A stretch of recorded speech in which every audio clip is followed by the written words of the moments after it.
Hello, everybody. Welcome on the Lights on Data show. Today, we're going to address the topic of building the future of audience intelligence, a different kind of AI. Sounds nice. Our guest today, Joe Schaeppi, CEO and co-founder at Solsten. Solsten helps organizations create a human-centered symbiosis between the digital world and our human experience. This optimizes the experience with technology from a human potential and health perspective. Joe has a vast experience in both UX design and mental health, and is an adventure and nature lover, which provides him with a unique set of skills. And we can't wait to hear all about it. Welcome, Joe. Thanks, George and Deanna. Really good to meet both of you. We're very happy to have you. So, before we dive into the topic, we wanted to ask you, can you tell us more about your passion for sports and adventure and how this has shaped you as a person and how it has shaped your career? Absolutely. I think it started when I started walking, which was the moment where my dad was like, I need to put this guy in some skis. So those two things like literally happened right after each other. Our backyard I'm from Minnesota, so we have a lot of snow here. And being in Minnesota, the winter, you got to enjoy nature. You can't stay inside all the time. So basically growing up skiing, I grew up ski racing here in Minnesota, sailing, doing a lot of outdoor stuff. And just fundamentally, my mom has a background in recreational administration. So she always said, like, a family that plays together stays together. So for our family, it was always it's very important to get out and play, get out in nature and explore the outdoors. And especially when you start to have sports like skiing or sailing, if you look at like flow, for example, or flow states, involving yourself dynamically in nature is often where we have peak experiences, where we have peak of like flow experiences. So that's where it started. And then it just became a part of my life and career from then. I'm fascinated by this. So, how does the concept of play provide deeper insights into human behavior and preferences then? Yeah, there's a saying. So my clinical background is I specialize in adventure-based psychotherapy. And so I volunteered in a hospital when I was younger because I wanted to be a doctor. And I just noticed how many mental health cases there were in the ER. And really, what's the bigger problem that we're facing here? What's the human problem that's here? And if you start to pull apart a lot of research, like if you look at memory, for example, post the age of 30, it tends to be that our fluid memory starts to go down quite a bit. Crystal memory goes up. However, when we look at people that play often, their fluid memory keeps going up. So it's not that our brain is literally aging, it's that we stop playing. And if you look at apes, mammals in general, that's how we learn growing up. We play. And it's like, what's that moment where we stop playing? And so what's interesting about play is it's so wired into our species, who we are. And if you look at an adventure therapy, there's a saying that I really like, which is show me how you play and I'll tell you who you are. So there's this really authentic thing that happens when people play. One of my favorite exercises when I was an adventure therapist, we'd put couples in a canoe, for example, and I'd tell the husband, or hey, you need to go 45 degrees to the right and then 45 degrees to the left. You're going to end up at that point right there. And then I'd go to the wife, usually 45 degrees to the left, 45 degrees to the right. You cannot talk to each other verbally. So hand signals only. Here's your paddles, go to the canoe. And I'd step back and I'd watch. And usually the tippier the relationship, the tippier the canoe. And you'd have couples falling in the water and getting out. We were supposed to go that way and we were supposed to go that way. And they forget I'm even there. So they're in a play setting. They're in an adventure environment. And then I'd step in and say, hey, where were you supposed to end up? And they both point to the same spot. And it's, hey, do you ever think you both have different ideas of how to get to a spot that are equally distant? But if you talk together and work together, it's a straight line. And play really brings those things out. Those are things that I could never discover if I was on a couch doing just typical cognitive behavioral therapy. Play really brings out the kind of all the things that we use, regulate our histrionics, our masks, all these sort of things. They tend to go away when we're in a state of play. So play really brings out a lot of authentic behaviors and authentic senses of self, which is really profound. Love it. I'm mind blown right now. I need to integrate this. And I'm happy to say that we were in a canoe once and we managed to get to the end. Nice. And George loves board games very much and play in general. So that's a good thing. I remember while you were talking, I was thinking about how a teacher at school was talking about, okay, we know Homo sapiens, but there's also the concept of Homo ludens, the man or the human that has play as a characteristic or for whom play is specific. It's very nice. Joe, you also mentioned in the beginning that you started your play by just walking and your adventure by walking. And I remember sometimes when we walk towards work or we walk towards a store, we are sometimes greeted by lovely people, but are asking, hey, can I have your time for a little bit to have a survey about this product, this company, this X and Y? What other traditional methods are employed to understand customers besides surveys? Yeah. So I think what's important is when we think of the history of customer understanding, it really started, it wasn't long ago. It's like 1920s, 1930s, where we started looking at like demographic data. And obviously, census bureaus have been collecting demographic data for a long time. And we often thought that was an understanding of people. And how is census data collected? Obviously, through surveys. And then we stepped forward and we started looking at, we did focus groups or bringing people in together. Focus groups got misappropriated. They weren't meant to generate ideas. That was never the original kind of way of going about them. But so you have interviews, having people talk with each other. And then we got to, let's say the year 2000 to 2018 before Solsten started, which we started heavily relying on behavior. So not sending out surveys, not doing interviews, not doing contextual inquiry, not doing ethnography. These are all ways that we collected data about customers. And actually, we're talking about tech, but if we predate demographic data in the 1930s, the original data collection was done by anthropologists, where you'd go and you said, I'm occupying another society, and they'd send ethnographers there to understand the culture, the customs, the people. And so in many ways, ethnography and doing that sort of work was a deeper dive that allowed, I guess, empires, ethics aside, but it allowed empires to better understand where they were occupying, for better or for worse, depending on who was ruling at the time. And fast forward to today, most companies, all these methods are expensive. Like sending a researcher to go see your customers for 3 months, that's a very expensive method of understanding your audience. And it's also prone to human error. Ethnographers or anthropologists, they try to go in and do something called participant observation, not be biased. But humans, we're biased by nature. We observe things, and we're poor observers of other people's cognition, or poor observers of our own cognition. So it leads to a lot of challenges doing things that way. And then we started becoming reliant on behavioral data, especially in the gaming industry, where there's just tons of it. There's so much behavior that happens in a game.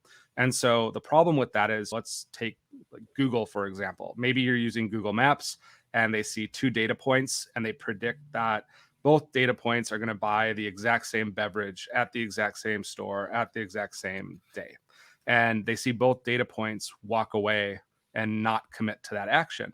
And like behavioral economic theory, people would say that humans are predictably irrational. The problem is humans are actually incredibly rational when you include their cognition. So let's say like you knew about the first user ID that behaviorally looked the same, that maybe they had social anxiety, and maybe the store was really crowded that day. That's a very rational decision for that person to not go into that store and make that decision. But they behave the same as the other person who maybe they don't have social anxiety at all. They're just really forgetful. And they went to the store, forgot their wallet, turned around. Our cognition, which hasn't really been measured or considered in our online experiences and our digital experiences, also just in day-to-day experiences, back to relationships, couples, like we pay attention to behavior so much. So today it's mostly surveys, behavior data. That's it. That's how we understand the customers, and it's missing a lot of who we actually are. Right. And can you talk a little bit about some of the methodologies and the data collection techniques that were employed by Solsten to create really one of the largest psych databases in the world, which is impressive? Yeah, it's wild to think how far we've come in 5 years. When we started, at least from what I knew, the largest psychological database at that time was owned by the Finnish government, because every male who's gone to the Finnish military has had to take psychological testing. So that's from a university perspective. I think that's interesting, but very small population. I'm half Finnish. We're up there in the Nordics and isolated from everyone else. But if we look at Solsten, what I did effectively, I went to the University of Wisconsin. And if you look at the kind of history of psychological assessment, a lot of it comes from the University of Minnesota and the University of Wisconsin.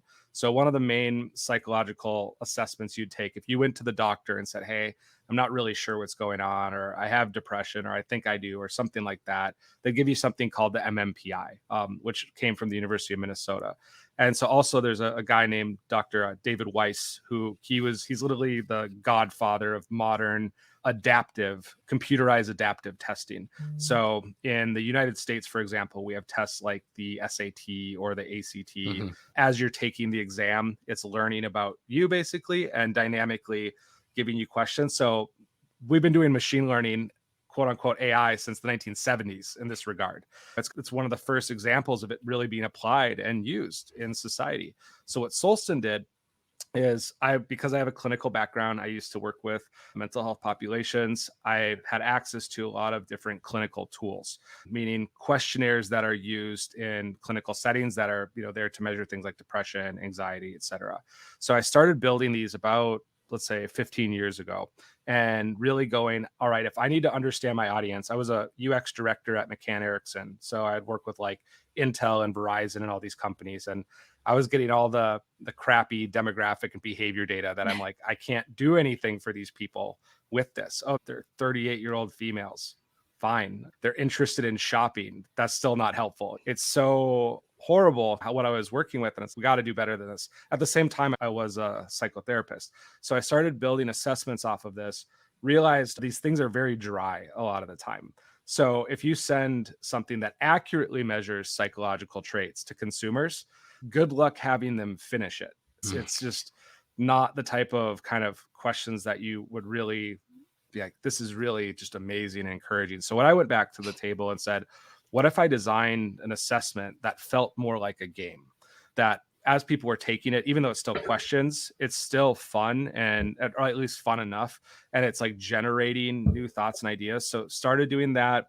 Realized in gaming, for example, there's about 3 billion people that play games every single day. Only 4 billion people have smart devices. So it's 3/4 of the global consumer population playing games. And people that play games are incredibly motivated to play them. So there's two industries that I found would like really take full psych evals. It's the gaming industry and the outdoor retail industry. Industries where people are really passionate about. So we did this with a ski shop really early on in the United States, and we had great results there too. When people really care about their experience, so gamers really care about their experience. Outdoor retail people, if you're a mountain climber, you typically really care about your experience. So started sending out assessments there that were based on clinical psychology. And then we built our own computerized adaptive tests. So there's one at the Mayo Clinic in the United States that does psychometric testing for mental health stuff. And then there's us. We're basically learning across a global population as you're answering this questionnaire. We're learning about you as you're answering it. We're measuring like around 300 different psychological traits. But like within 7 questions, we can already start to really get a pretty good idea of who the person is, better than any medical tool today would really have. That's where I think it takes like on average 10 years from scientific innovation before it goes to the hospital. So we're always lagging quite a bit on that regard. But yeah, it's been 5 years of that. And then the second part of what we do is when people are playing the game, back to the show me how you play and I'll tell you who you are. For all the people that didn't take the questionnaire, that's our sample, like how we really sample the population to make sure we have a lot of scientific certainty. Then we get to see in the game, behavior data gets sent and we say, hey, this person's base got destroyed. Is that predictive of their resilience or not? And so we get to learn from how people play, which play is way more authentic to who we are than pretty much anything else. Aside from there's some data showing that like when people are inebriated, that there's authentic things that happen. So there's past therapist friend. I wish I could give people a couple drinks in therapy and we just get more truth and make the sessions go truth serum. But because we're looking at authentic, that we want to know who the real person is behind the masks, not who they are when they're on podcasts or when they're at work or all the societal kind of protections. So we take that data and we basically use machine learning to put all that stuff together. We learn across the entire game industry. So in many ways where Google was like, we're going to make everything searchable on the internet. And we're going to do that by indexing everything that's on the internet. Solsten's indexing the most robust places of behavior on the internet, which is games. There's just so much behavior that happens in a game. we're indexing that all, and then we're making it understandable. So in one way, we're building the cognitive layer of the internet is what we're doing. Wow. As Jean Sebastian here is mentioning, as a cognitive neuroscientist turned into a data scientist, that's fantastic. So yeah, please go check out Solsten. Gus, great Thanks, Sean. talk. Kingsley, very interesting topic. Hi, Diana. Hi, Joe. Hi, George. Hi, Kingsley. It's great to have you all here. If you do have any questions, please don't feel free to ask them.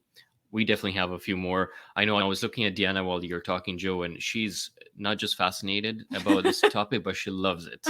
Yes, and if we go a little bit more into detail into what you just very nicely explained, so what would be some unique challenges or consideration when doing these surveys or analyzing the audience Yeah. for So this data? how it works for us is it starts with there's a pop-up that says we want to improve your experience and make your experience better.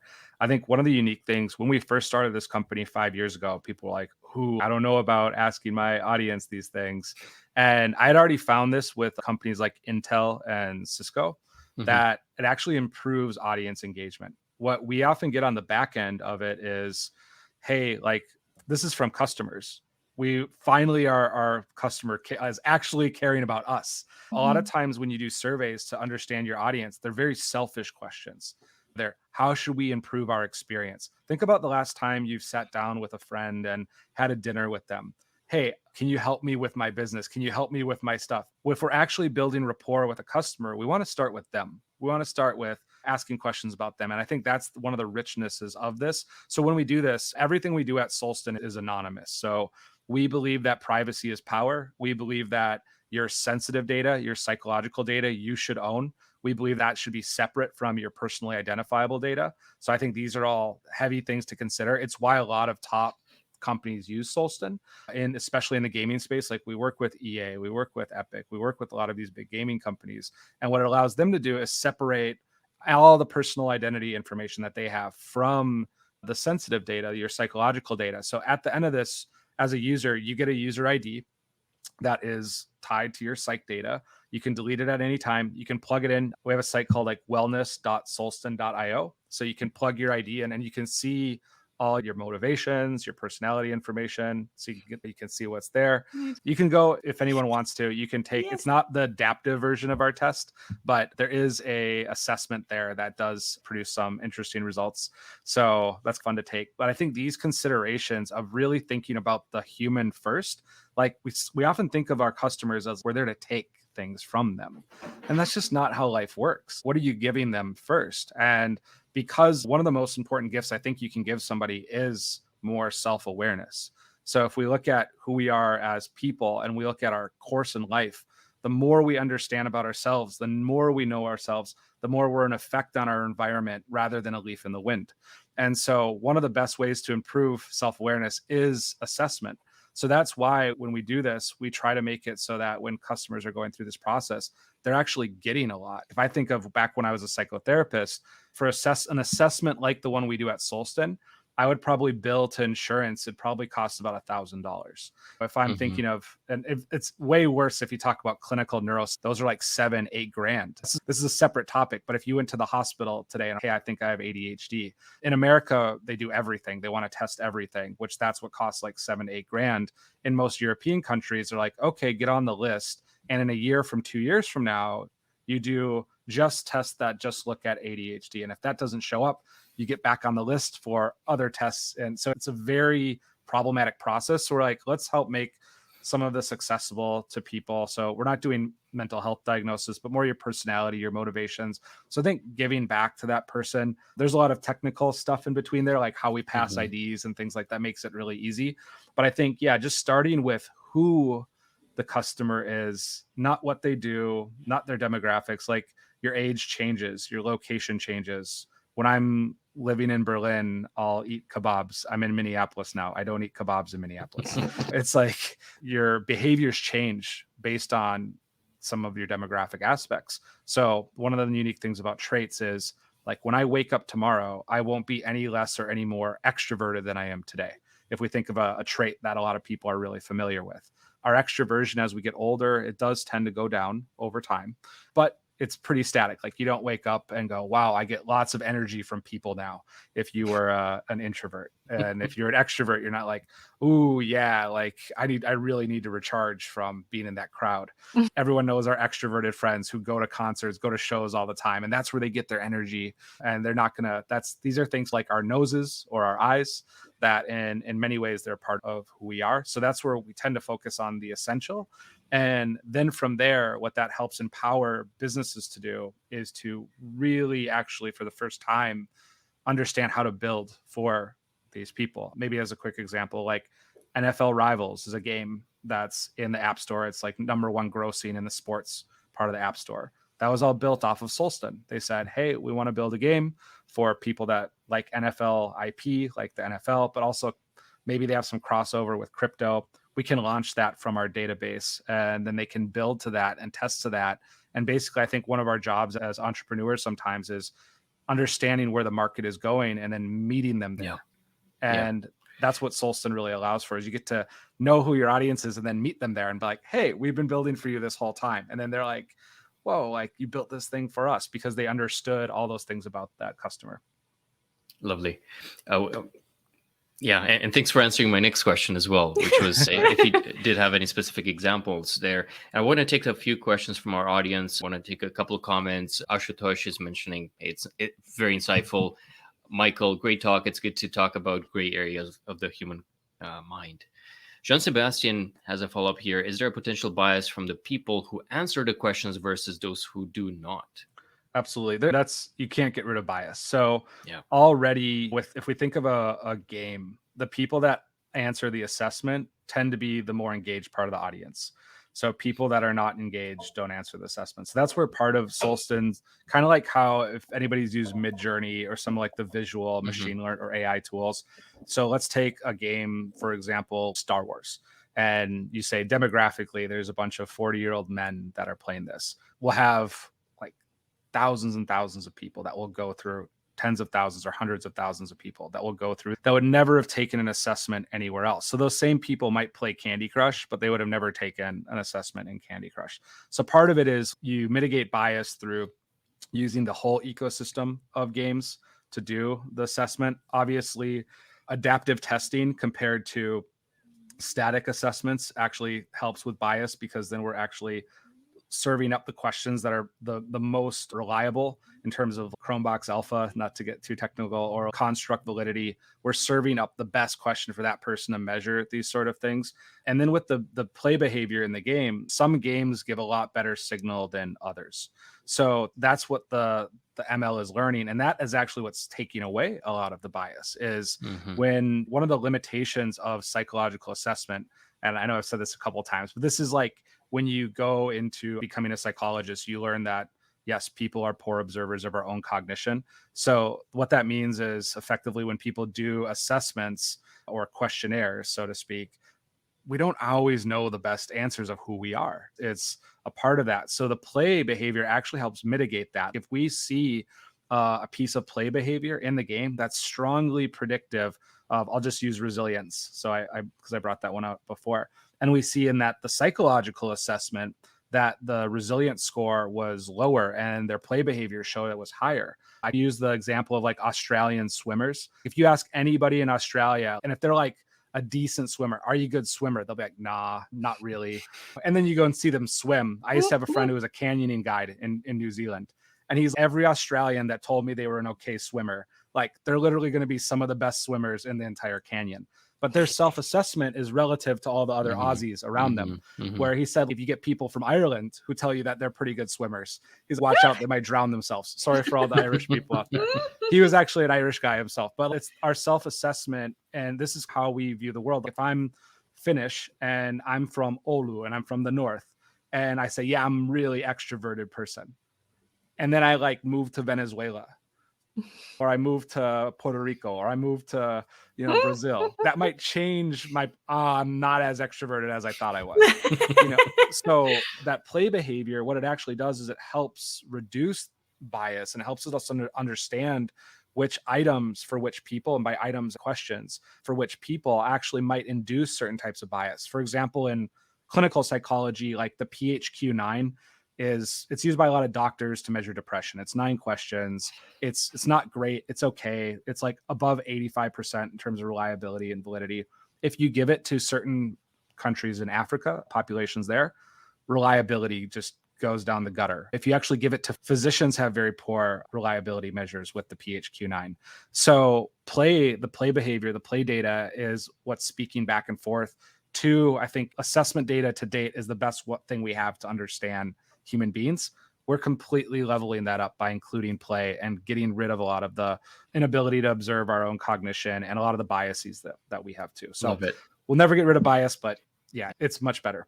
Love it. And John Sebastian has a follow-up, and then I want to move to another question here. But he's wondering, is the behavior observed in games transferable to true personality? Yeah, more so than most things. I think that's a big question we had. It was a hypothesis. It was a strong hypothesis based on my background as an adventure-based psychotherapist, the canoe example. I'm getting to see it firsthand. And a lot of people said, hey, I'm really like dominant in games and just crush people. Mm-hmm. And that's interesting. And I think what more or less we learn, and we have a team of brilliant psychometricians and psychologists that hit the frontier of this work at universities and then said, where do I go next? Because there's an edge there. And Solsten is that next step, because what we're doing is beyond what any university has access to or could do. And the reality is we regulate and modulate our behavior based on different contexts. And what you get to see in games is a game is play with rules. That's all a game is. And games should be fun. If you add rules and it's not fun anymore, it's now a task. It's not a game anymore.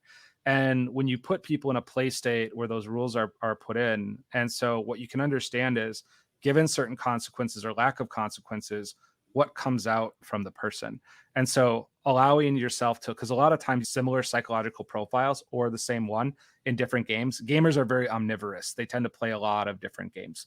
So you get to basically see what comes out in those different environments. Similar, if you think of enculturation, okay, you live in Brazil, you grew up in Brazil, then you move to, let's say, I don't know, Holland.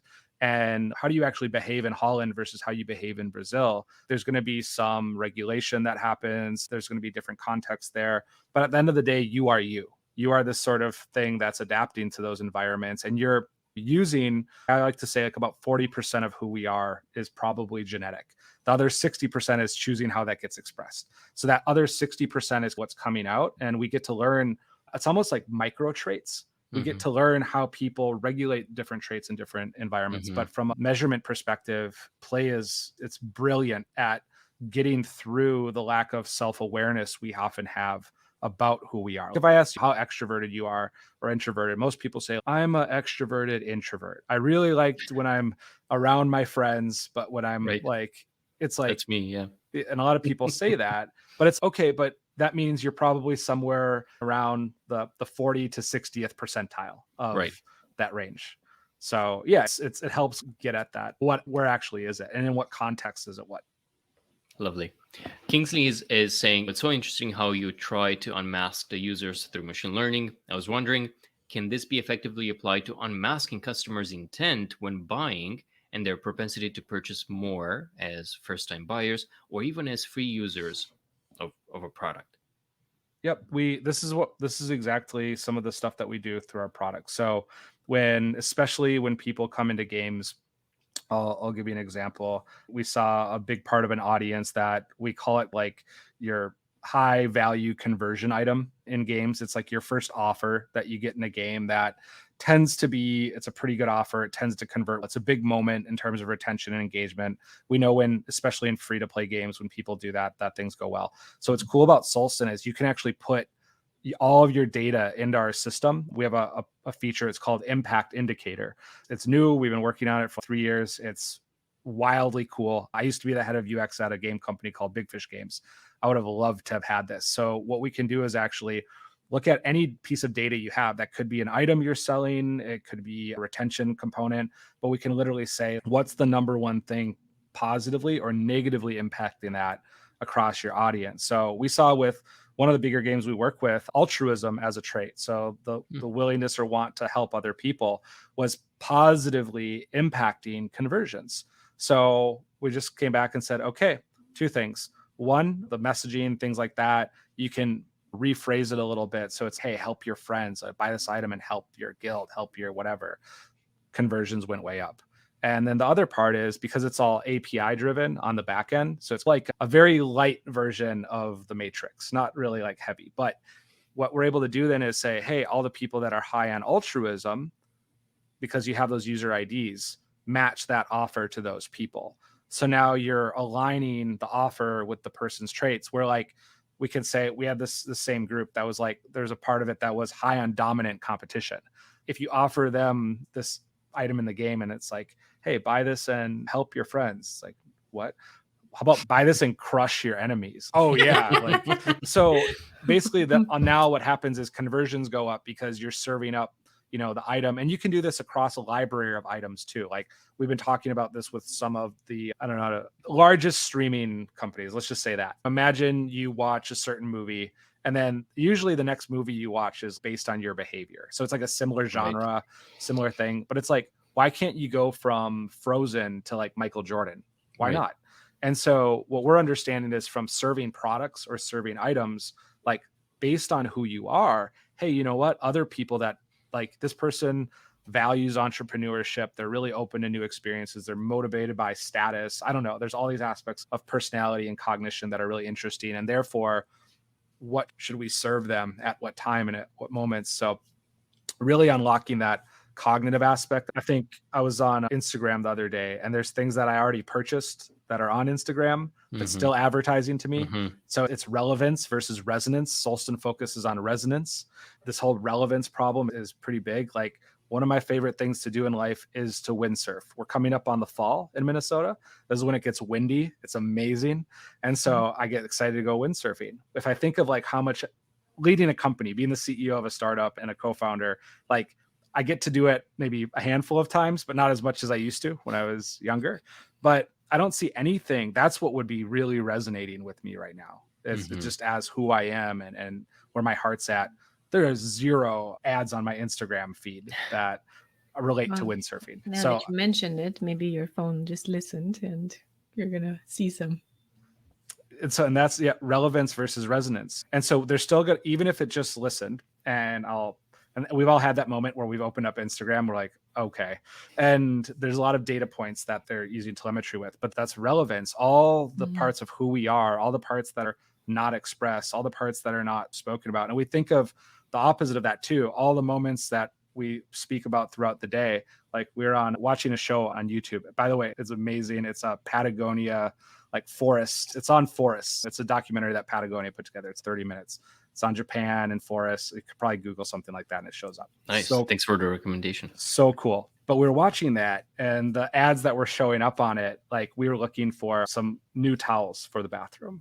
Yeah. And we already purchased them, already done. And it's just, it didn't just go down that path. It's like going to like sleep masks now. And we're just sitting there, wow, you guys are taking leaps. And that's because they're so limited to just the behavior. They're limited to behavior data, and demographic data, which is just like, if I think of it this way, sometimes I try to break down Solsten and make it really simple. If you sat down with a really good friend and you needed to buy them a present, first off, I hope you'd be able to do that better than someone working at a tech company who knows their demographic data and like their behavior data. But what makes you able to do that better is the fact that you know them. And maybe you can't articulate how you know them, but you know them. Parts of their personality, parts of their values, parts of where they're at in life. And so just humanizing the customer is just so important. And that can help us get more closer to resonance. And if you think of resonance, Facebook, Instagram, a lot of it is, hey, if we show more ads, we get more conversions. And if I think about where I personally convert on the internet, I think the last ad I converted on was actually a Pinterest ad. And I like what the Pinterest CEO said, where we're really interested in having Pinterest be a 2 times a week product. We don't need people to be in it every day, but if they're in it a couple times a week and there's meaningful interaction there, that's still a very valuable business. And maybe that's more sustainable. So a lot of the ways that Solsten measures customers, we think of it in terms of how do we help technology become more regenerative, where like in today's world, we talk a lot about like sustainability when it comes to the environment. Problem with that is sustainability isn't sustainable. If we sustained what we did today, things are not going to get better. So how do you make things regenerative? How do you make it so that when you use a digital product or digital experience, you walk away from it as a person getting more from the experience than you put into it? If you've been mindlessly scrolling for 20 minutes, I don't know very many people where you can go to that person and say, hey, was that really worthwhile for you? If you think of the things that you do in a day, was that a moment that you're going to think back in 10 years and go, yes, I'm so glad I did that. So how do we make technology more worthwhile? Maybe there's less ads that are more resonant and less relevant, but more resonant. Love it. Joe, just one last question here from Terry Adams. He's wondering, is there a concept then of a vector that is interpreted similar to Spotify music recommendations? Are there broad categories that are identified as profile bases that are familiar to other traditional methods of audience customer profiles? Okay, there's two questions there. So with Spotify, that's all still interest based because we're doing the same thing basically that Spotify or most game companies do the same thing that Spotify does in terms of, or if we think of Apple or game stores, we work with some of the major game stores in terms of how they recommend games. And if you think of Spotify, like everyone's had days where you put Spotify on random and it just has not hit at all. And then everyone else has had other days where it's, wow, Spotify's hitting. This is like one after the other. It's doing great. And so there's a lot of guess and telemetry based on behavior. So it's not including your psych data. So a Spotify, for example, would use Solsten, integrate with our API, and then add the cognitive layer to be able to then pull in songs that are more resonant and less based on relevancy recommendation. So that's where Solsten's really leveling up in terms of a lot of these companies, of why companies this tend to come to work with Solsten. And then in terms of broad categories, we're breaking all that down. So a lot of the human beings, we like to make things simple. We like to put things in buckets. We like to make labels.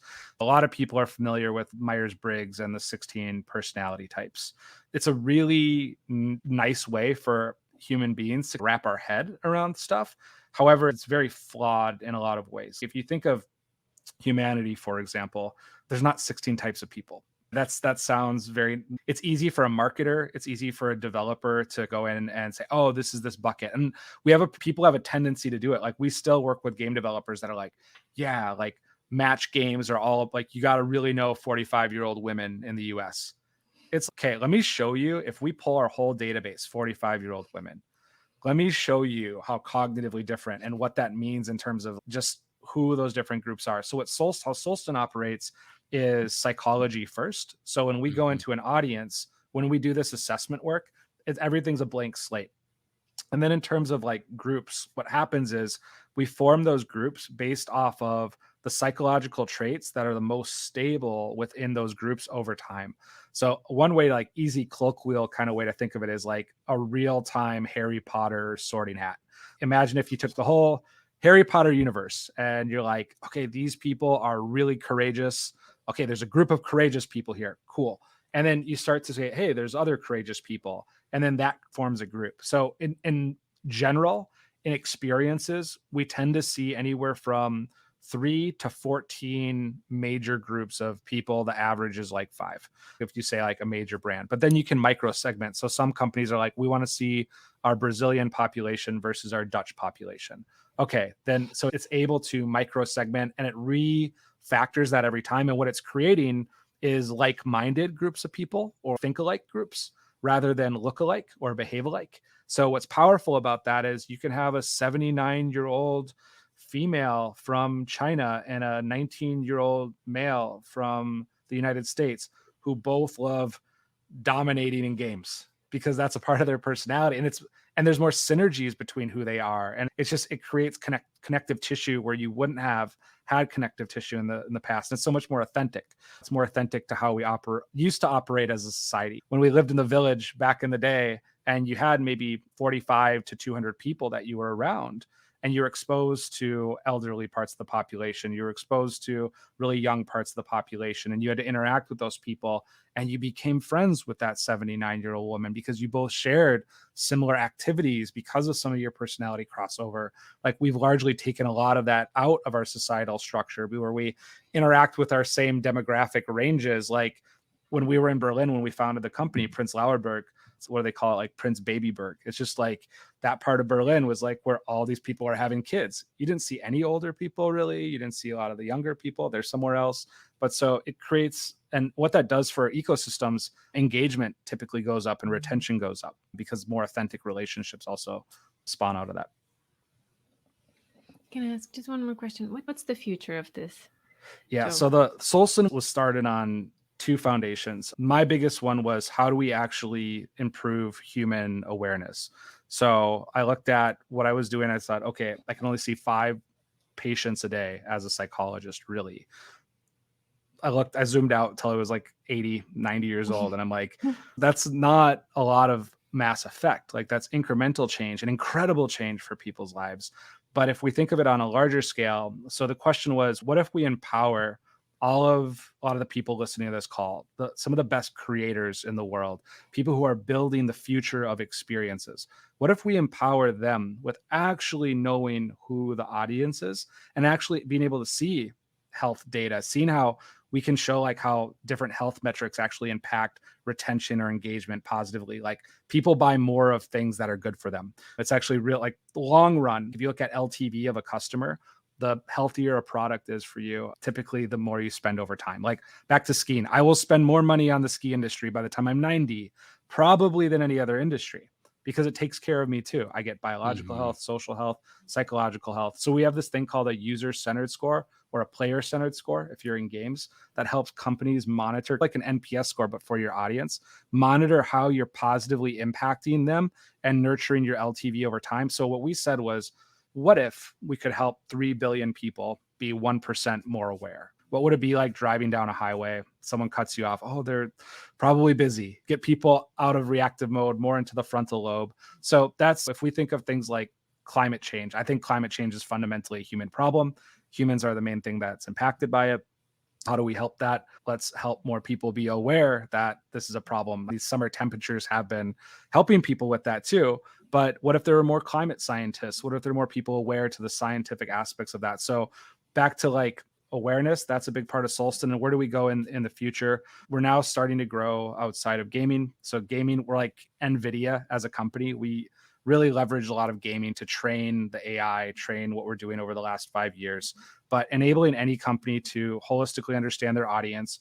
And we have some cool partnerships, like we're a partner with Charité in Berlin, which is one of the main research hospitals. So we're hoping to actually take some of these games and use them clinically, meaning, hey, you could be one of those kids in the ER that I used to volunteer in when I was in high school, and you could play Angry Birds for 5 minutes. And through playing Angry Birds, we'd be able to measure, diagnose different mental health issues that doctors don't have access to today. So that's one of the big parts of how are we weaving play and health. Healthcare has a major, let's just say, engagement problem, so to speak. Like adherence is what they would call it, but patient adherence is a huge challenge. Gaming does not have an engagement problem. So if you ask a kid to stop playing Fortnite, the answer is probably going to be no. And if you look at a lot of like medical games that get built, like there's a game that was approved for measuring ADHD and improving ADHD by the FDA in the United States. It's called Endeavor. The company's name is Achille. Really cool company. Problem is, back when I was a psychotherapist, if I prescribed that game to a child, it's not a game. Back to games are fun. PhDs don't know how to make fun games. It's really hard to make a fun game. Some PhDs do, but the research, it's the people we work with, they've made 20 games in their career. And it's like songs. Think of your favorite musicians. You listen to their whole album. Not every album they make is going to be a song that Right. you love. But it's like people are PhDs. They're going, we're making songs too now. Yeah. Like game designers are that level of artists. So the top game designers, even though not every game they make is going to be a hit, but it's still going to be something you want to listen to. It's going to be still something you want to play. So one of the problems is with the medical world today is when these games get prescribed to kids, at the end of the day, they're like, Mom, can I play Fortnite now? Because that's a real game. So Solsten, the future of what we're doing, we're going to continue to basically, we'll call it our human insights engine is what we're building. So it's a new category. It's this category of having that constant pulse on the actual cognitive aspects and the humanity and being able to weave your product through that for your customer, and then weaving that into the healthcare space so that we can continuously improve the ability to diagnose and treat mental health disorders. And that's where a lot of my background comes from too. So weaving those two things together, and we'll see where we go. It's a frontier. We're at the edge of understanding what it means to be human. We're at the edge of it. So we'll see. This was amazing. Thank you so much, Joe, Thank for you both. sharing so many interesting things and for everything that you do. And I hope you realize the huge impact that you have. I think it's amazing. Thank you very much. And thank you very much to everyone who were so engaged, to our audience for the very, very insightful questions. And I wish everybody a happy weekend. Happy weekend. Yeah, hope you'll be on the water, Joe, soon. Yeah. That's the idea. All right. Thank you, George and Diana. Really Cheers. awesome.